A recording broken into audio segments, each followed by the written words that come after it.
move on to the reading for today from something you forgot along the way. Today's story is number 42, Detecting Fakes, Carrying Out One's Mission.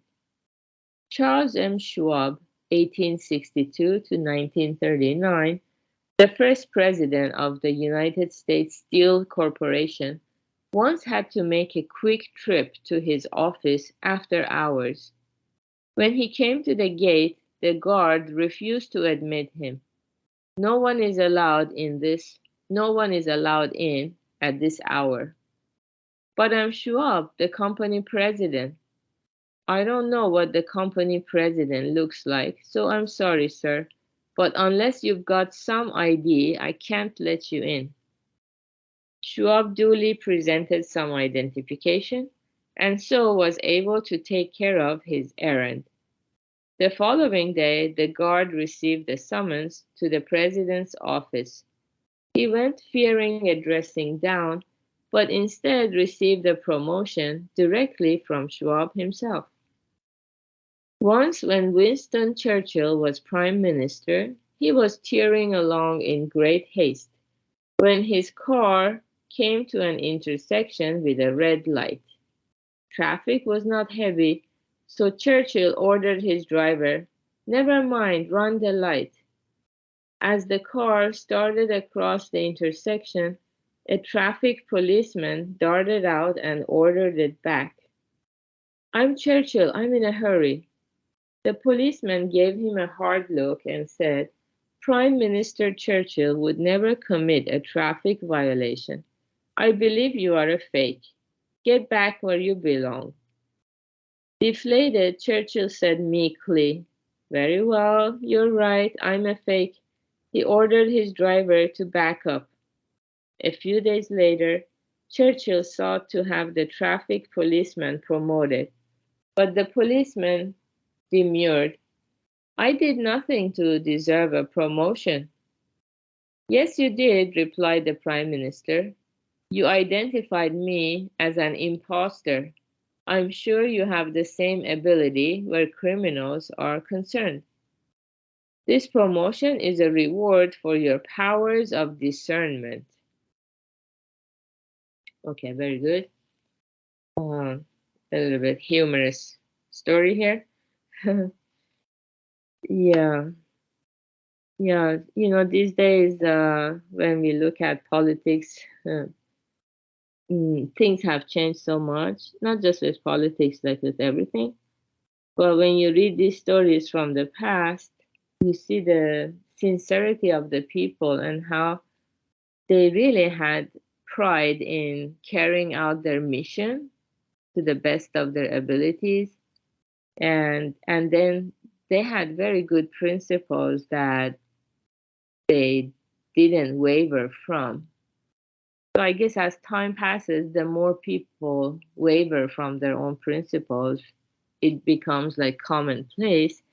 Maybe that's one reason how evil spreads in the world, corruption or lack of empathy and self-centeredness. So it's like a collective consciousness, how people choose the karma that they want to have. So yeah, so the first story, yeah, in those days, people didn't know what the company president looks like. The media was not like what it is today. And so they would treat, yeah, at least in this case, the guard treated the person the same as everyone else. No one is allowed in at this hour. So if you say you're the company president, I need to see some proof of it. And to be able to have the courage to say that, because if the company president happened to have some narcissistic tendencies or too self-obsessed, self-absorbed, they take offense usually, and they would scold or fire this guard. Maybe because of such fear we have, sometimes we don't follow through with our own principles, and we kind of bend. Yeah, yeah. So that's how, bad things spread in the society.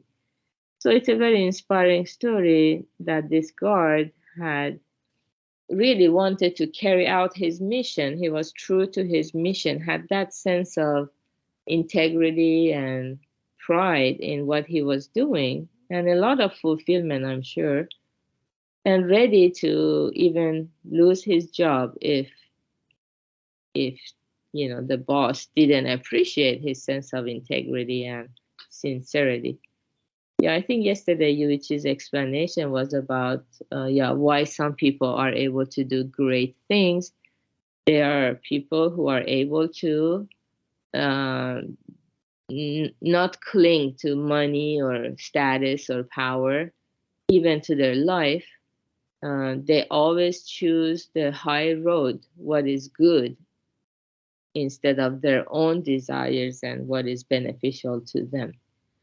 So yeah, this story also reminds me of that.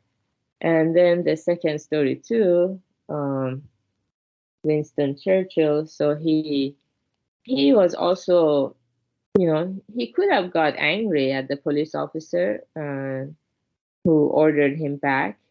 He could have got angry. We hear a lot of such anger among politicians at people who are doing their job, police officers. And Churchill, maybe that's why he's very famous. He had the sincerity to say, "Yeah, I'm an imposter. I'm not doing what I'm always preaching. I'm an imposter. So I'm a fake. You're right." To be able to have this sense of humility and acknowledge our own wrongdoing, that's quite commendable, and it's something that we want to emulate and cultivate more and more as we go forward on our path. Yeah, because it's the parameter of keeping our promises. You know, yeah, there is a promise or a contract, among citizens. We don't run a red light. That's how we got the driver's license. We passed all those written exams after reading the driving manual. So we want to stick to that. Just because we passed the test, it doesn't mean it's okay to bend the rules. That's not being sincere and uh, upholding our sense of integrity.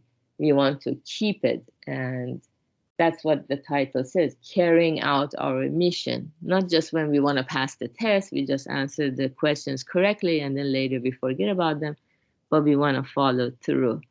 So that's a very good karma that helps us go forward on our spiritual path. So good job everyone for being here. Today is Sunday. We will have our advanced members 10:30 a.m. Pacific time and Mr. Hattori at 7 p.m. Pacific time. Have a wonderful Sunday. Bye. Thank you, Beta. You're welcome, Gary.